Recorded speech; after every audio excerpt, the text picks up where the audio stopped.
ভাই রওনা করছেন, মা বিদায় দিয়ে দিলেন, ও সন্তানেরা যাও।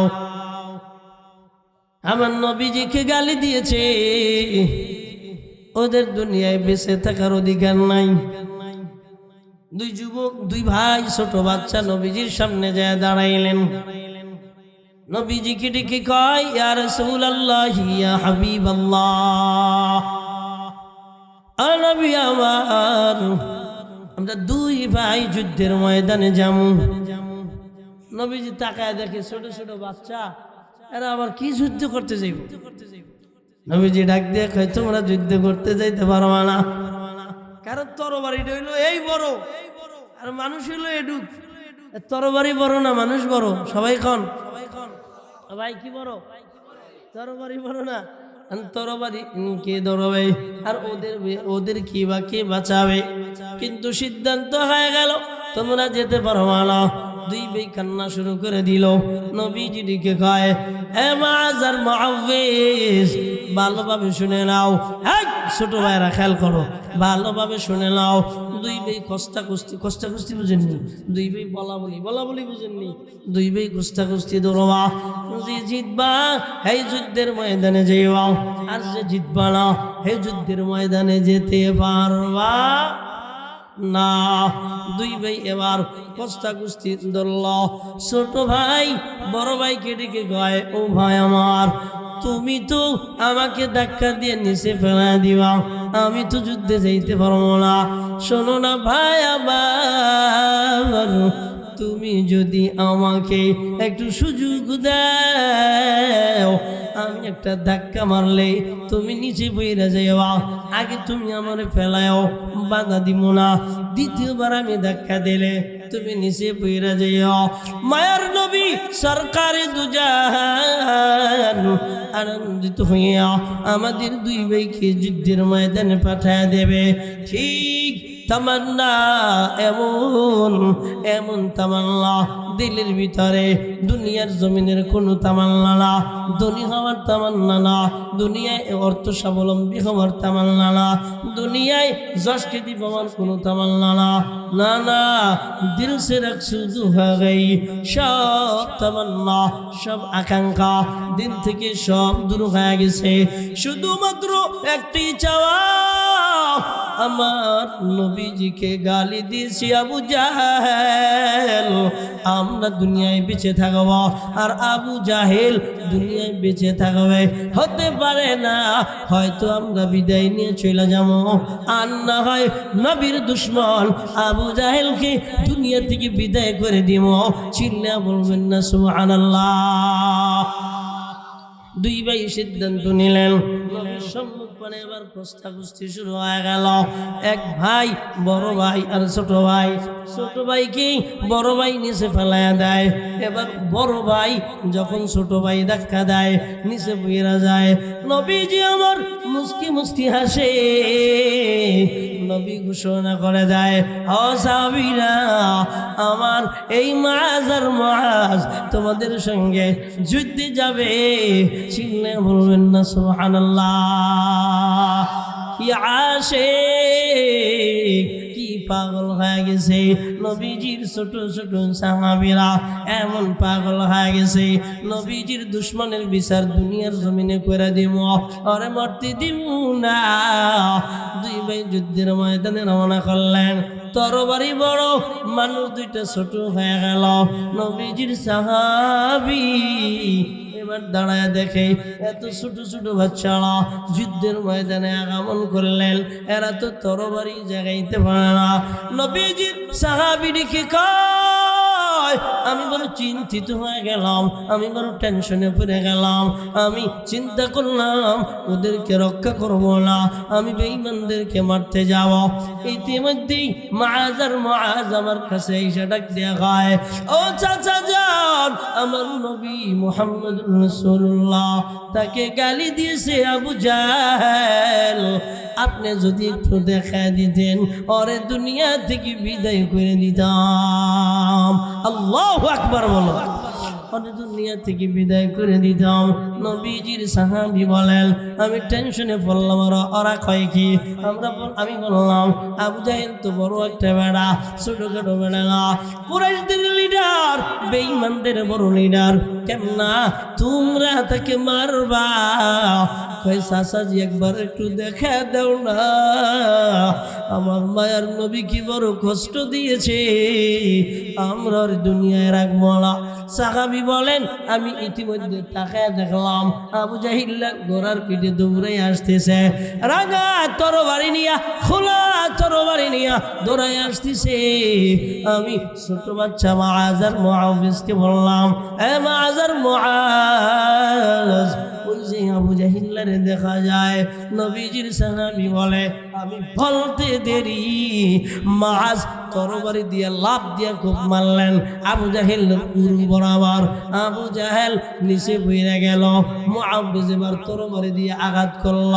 মুআউয যখন তরবারি দিয়ে আঘাত করল, আমি আর দাঁড়ায় থাকলাম না, আমি ওদের সঙ্গে হইয়া নবীজির দুশমন বেঈমান আবু জাহেলকে জাহান্নামে পাঠিয়ে দিলাম। চিল্লায় বলবেন না আল্লাহু আকবার। এই জন্য যুবক ভাইরা, ছোট বাবাজিরা, তোমরা মোবাইল চালাইবা না, মোবাইল বড় ভালো জিনিস না। তোমরা নবীর আদর্শে আদর্শবান হও, তোমরা নবীজিকে ভালোবাসো। আমার মায়ার নবীর দুশমন আবু জাহেলকে ছোট বাচ্চারা দুনিয়া থেকে বিদায় করে দিলেন। একটু আওয়াজ দিয়ে বলেন ঠিক কিনা? অতএব মায়ার নবীর মুহাব্বত আমাদের দরকার আছে না নাই? কথা বলো, আছে না? চলো চলো চলো মুমিন, চলো নবীর সন্ধানে, নবী বিনে কে তাড়াবে ফুলসিরাত মিজানে। জোরে বলো, চলো চলো চলো মুমিন, চলো নবীর সন্ধানে, নবী বিনে কে তাড়াবে ফুলসিরাত মিজানে।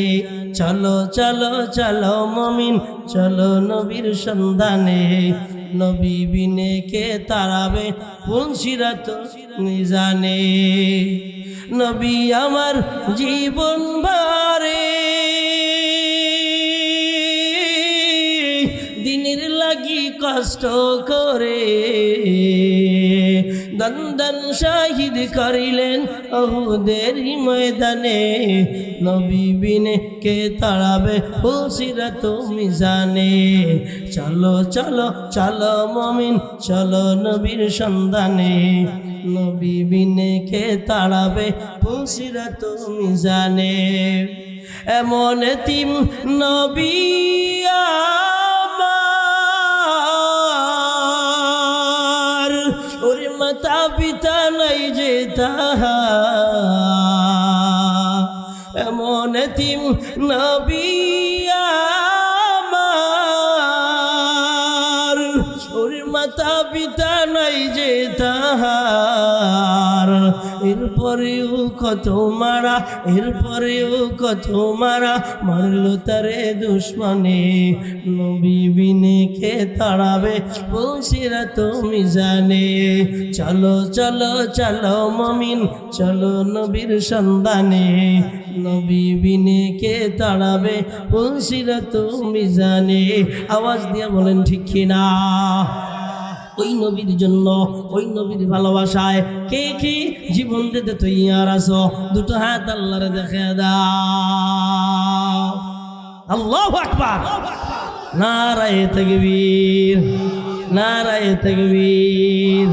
দুনিয়ার বান্দারা, মুহাম্মদ নবী আপনার জন্য আমার জন্য ঈমান বাড়ানেওয়ালা, মুহাম্মদ নবী আপনার জন্য আমার জন্য ঈমানের আয়না, নবী আপনার জন্য আমার জন্য দুনিয়ায় রহমত, নবী আপনার জন্য আমার জন্য কবরে রহমত, নবী আমার জন্য আপনার জন্য কিয়ামতের ময়দানে রহমত, নবী আমার জন্য আপনার জন্য ফুলসিরাতে রহমত। চিল্লা বলবেন না সুবহানাল্লাহ।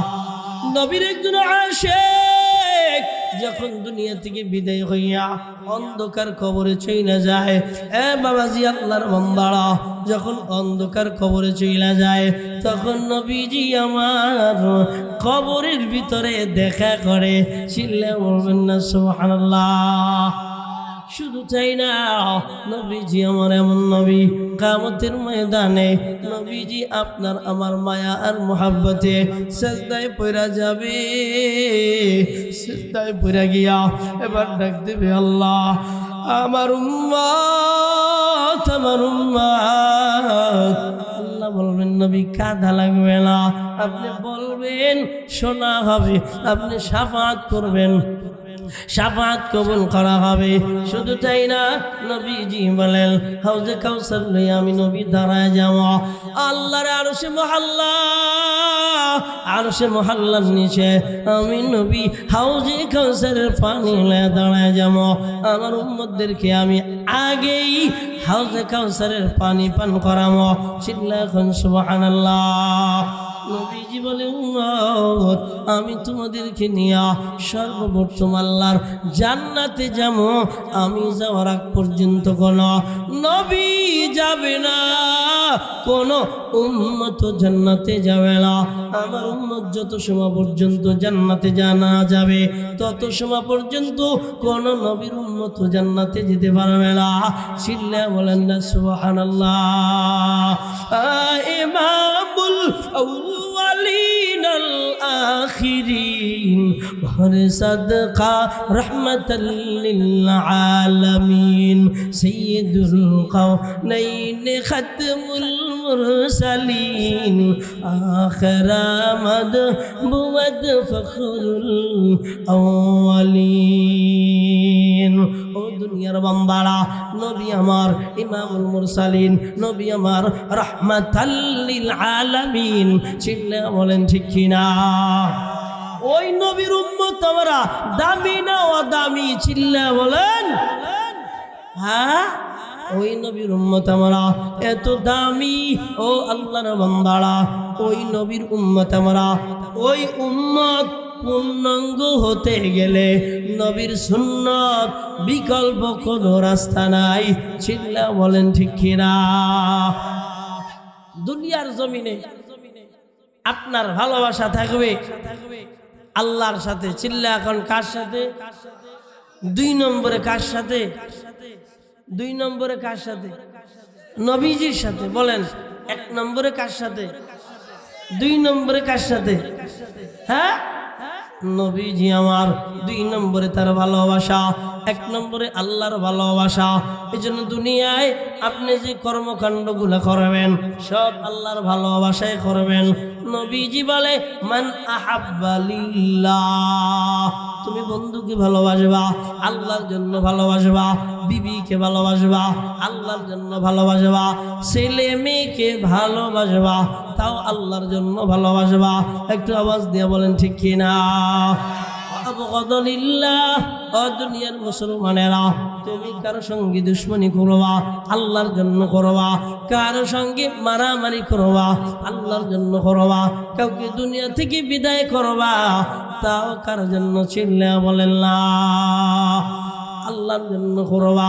এই দুনিয়ায় যারা আল্লাহ প্রেমিক বান্দা, ঈমানওয়ালারা, আল্লাহর বান্দা ঈমানওয়ালা যারা, আল্লাহ বলেন এরা আমাকেই বেশি ভালোবাসে।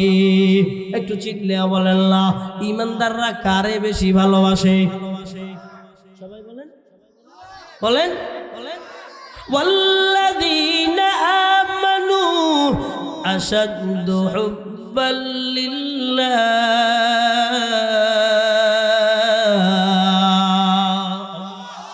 ও দুনিয়ার বান্দারা, আল্লাহ বলেন ঈমানওয়ালা যারা, তারা আমি আল্লাহকে বেশি ভালোবাসে।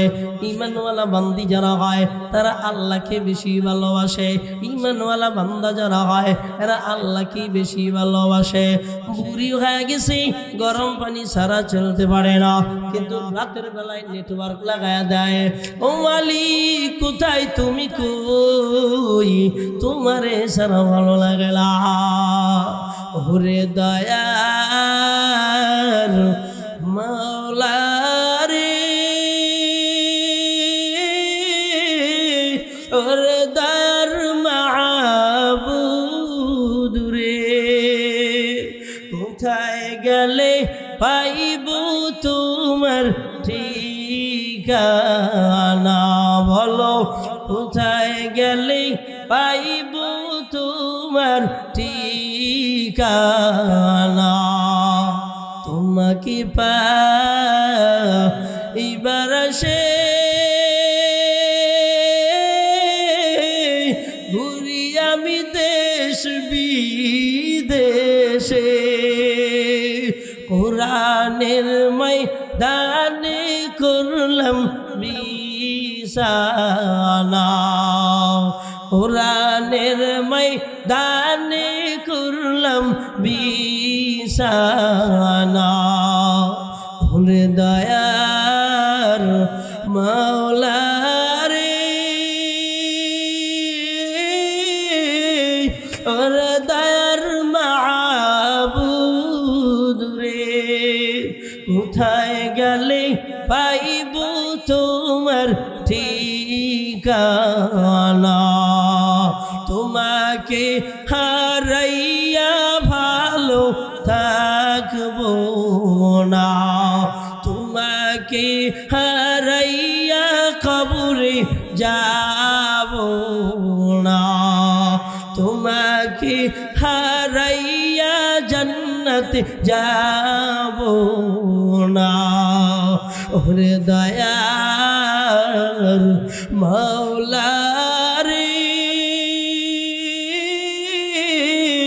ওরে দয়ার মাবুদ রে কোথায় গেলে পাইব তোমার ঠিকানা কোথায় গেলে পাইব তোমার ঠিকানা চিল্লা বলেন ঠিক কিনা আল্লাহওয়ালা বান্দা যারা এরা দুনিয়া খুঁজে না আল্লাহওয়ালা বান্দা যারা এরা আল্লাহকে খুঁজে ও মাওলা কোথায় গেলে বলো তোমারে পামো সেজদায় দিয়া কইরা থাকে আর ডাক দিয়া কয় মালিক কোথায় তোমারে পামো রুকুতে যায় কয় মালিক কোথায় তোমারে পামো মালিকও ডাক দিয়া কয় আনতা আবুদুল্লাহ কাআন্নাকা তারা যখন সেজদায় যাইবা আমি আল্লাহরে দেখা দেখা সেজদাটা করবা যখন রুকুতে যাইবা আমি আল্লাহরে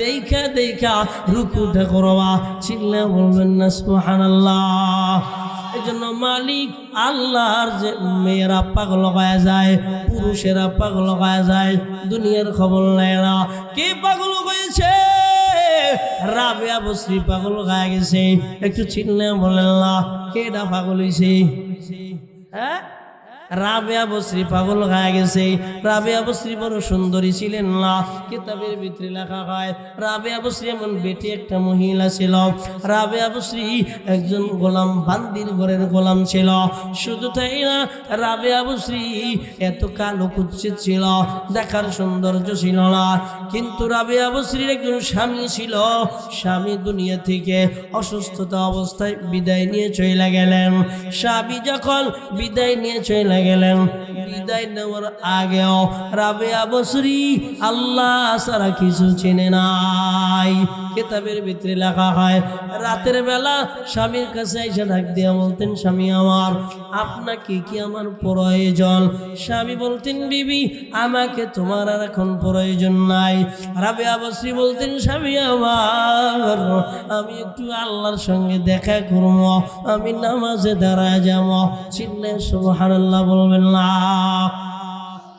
রাবেয়া বসরি স্বামীর থেকে অনুমতি নিয়া এবার নামাজ দণ্ডায়মান হয়ে যেতেন কিতাবের ভিতরে লেখে রাবেয়া বসরি এক রাতে 1000 রাকাত নামাজ দাঁড়ায়া দাঁড়ায়া আদায় করতেন আওয়াজ দিয়ে বলেন না সুবহানাল্লাহ কয় রাকাত নামাজ 1000 রাকাত নামাজ দীর্ঘদিন কয় স্বামী যখন বিদায় নিয়ে চলে গেল বিভিন্ন জায়গা থেকেই বিবাহের প্রস্তাব আসে বিবাহের প্রস্তাবে রাজি না আমি স্বামীর ঘর করব না স্বামীর হক আমি আদায় করতে চাই, আমার মালিক আমার মওলা তার সম্পর্কটা একটু কম হয়ে যাবে, আমি পারবো না। ও আল্লাহর বান্দিরা, ও পর্দানিশী আম্মা জানেরা, একটু ভালোভাবে কানটা লাগায় শোনলা। ডাইন হইলে বাম হইলে সহ্য করতে পারো না, একটা পাইলে আর একটা না পাইলে সহ্য করতে পারো না। কিন্তু রাবেয়া বসরি দুনিয়ার কি পাইলো আর না পাইলো একটা চিন্তা করে নাই, এত আল্লাহর কাছে মাকবুল হয়ে গেলেন। রাবেয়া বসরি আল্লাহর সঙ্গে তার এমন সম্পর্ক লাগে গেল। রাবেয়া বসরি রে বিবাহ বয়, রাবেয়া বসরি কয় আমি বিবাহ বসবো না। রাবেয়া বসরি কয় আমি বিবাহ বসবো না। হ্যাঁ, চারদিক থেকে বিবাহের প্রস্তাব, এমন একটা বিধবা নারীকে বিবাহ করার জন্য বিবাহে রাজি হয় না। তৎকালীন জামানার তাবি হাসান বসরি রাহমাতুল্লাহ আলাইহি, এত বড় আবেদা, এত বড় সালেহা, এত বড় জায়েদা, এত বড় প্যারা বান্দি, এই বান্দির কাছে আসলেন, এইসব প্রস্তাব দিলেন, রাবেয়া আমি তোমার বিবাহে আবদ্ধ করতে চাই। রাবেয়া ডাক দিয়া কয় হাসান আমি বিবাহে আবদ্ধ হব না। কয় না, তুমি একটা বিধবা নারী, তুমি বিবাহে আবদ্ধ হয়ে গেলে ভালোই হবে। রাবেয়া বসরি ডাক দিয়া কয় হাসান আমি 4টা প্রশ্ন করবো রে হাসান, এই 4টা প্রশ্নের জবাব যদি আমার দিতে পারো আমি বিবাহ বন্ধনে আবদ্ধ হব।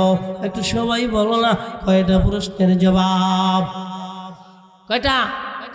হ্যাঁ, 4টা প্রশ্নের জবাব। নাম্বার 1, হাসান আমি যখন মইরা যাবো বলো না ইমান নিয়ে যাবো না বেঈমান হয়ে যাবো। হাসান বসরি আল্লাহর এত বড় পেয়ারা বান্দা, কিন্তু এই মৃত্যুর সময় কালেমা নসিব হবে কি হবে না এটা তো হাসান বসরি জানে না। একটু কথা বলেন ঠিক কিনা? জানে না, হাসান বসরি জানে না। ও হাসান একটু বলো না, আমি যখন মরিয়ে যাব কিয়ামতের ময়দানে আমার আল্লাহ আমলনামা দিবে, আমার আমলনামা ডান হাতে দিবে না বাম হাতে দিবে, এটা কি তুমি জানো? এবার ডাক দেখো এটাও তো আমি জানি না। 3 নম্বর প্রশ্ন, এর হাসান আমি যখন 30,000 বছরের একটা রাস্তা পাড়ি দেব, সেই রাস্তাটা হবে হীরার চেয়েও ধারি, চুলের চেয়েও হবে চিকন, এমন একটা রাস্তা যখন পাড়ি দিয়ে যাব, 1000 নয়, লাখ নয়, কোটি নয়, মিলিয়ন ট্রিলিয়ন নয়, অগণিত মানুষ এই সিরাতের রাস্তা দিয়া কাইটা বইরা জাহান্নামের অধিবাসী হয়ে যাবে, জাহান্নামে হয়ে যাবে। এর হাসান বলো না আমি কি পুলসিরাত পাড়ি দিতে পারবো কি পারবো না? একটু বলেন কয়টা হইল? 3টা। হাসান আমি আর একটা প্রশ্ন করি, হাসান রে বলো না আমার আল্লাহ আমার জান্নাত দিব না জাহান্নাম দিব? হাসান বসরি কয় আমি তো তাও জানি না। অপরদানিশী আম্মা জানেরা, ও যুবতী বোনেরা একটু ভালোভাবে খেয়াল করে শোনো না রে আম্মা জান, দুনিয়ার জমিনে এই 4টা প্রশ্নের জবাব হাসান বসরি দিতে পারলেন না। রাবেয়া বসরি জানায়া দিলেন আমি আর দুনিয়ার জমিনে বিবাহ বসবো না। কিছুদিন চলে যায়, হঠাৎ করে ঘরের কাজের মেয়েটাকে ডাক দিয়া খায়, এই আমার চইলা যাওয়ার সময় হয়ে গেছে, আমার বন্ধু আমার ডাক দিয়েছে, চিল্লে সুবহানাল্লাহ বলবেন না, আমার বন্ধু আমাকে ডাক দিয়েছে, আমি বিদায় নিয়ে যাইতেছি। হাসানে কি বলে, রাবেয়া বসরি গোসল করলেন, গোসল কইরা পাক পবিত্র জামা পরিধান করলেন, ওন্না নিজেকে নিজে মাখাইলেন, এবার নিজের গায়ে লাগাইয়া ডাক দিয়া কয় আমি মইরা যাওয়ার পরে আমার গোসল দেওয়া লাগবে না, এই আমি মইরা যাওয়ার পরে আমার জামা কাপড় পাল্টানো লাগবে না, আমি যখন মরে যাব নিকটবর্তী মানুষদেরকে ডাইকা রাতের বেলায় দাফন দিয়া দিবা, সকাল বেলা মানুষদেরকে জানা দিবা, এলাকার মানুষেরা রাবেয়া বসরি নামক একটা ভারী জিনিস, রাবেয়া বসরি নামক একটা ময়লা দুনিয়া থেকে বিদায় নিয়ে চলে গেছে রে। রাবেয়া বসরি দুনিয়া থেকে বিদায় নিয়ে চলে গেল। হ্যাঁ, পরক্ষণে এই বান্দি স্বপ্নের ঘরে দেখা হয়ে গেল। ডাক দিয়া বললেন, আম্মা কি প্রশ্ন হয়েছে, কি সওয়ালের জবাব দিয়েছেন? রাবেয়া বসরি কি কয়, আমি যখন কবরে শুয়ে গেলাম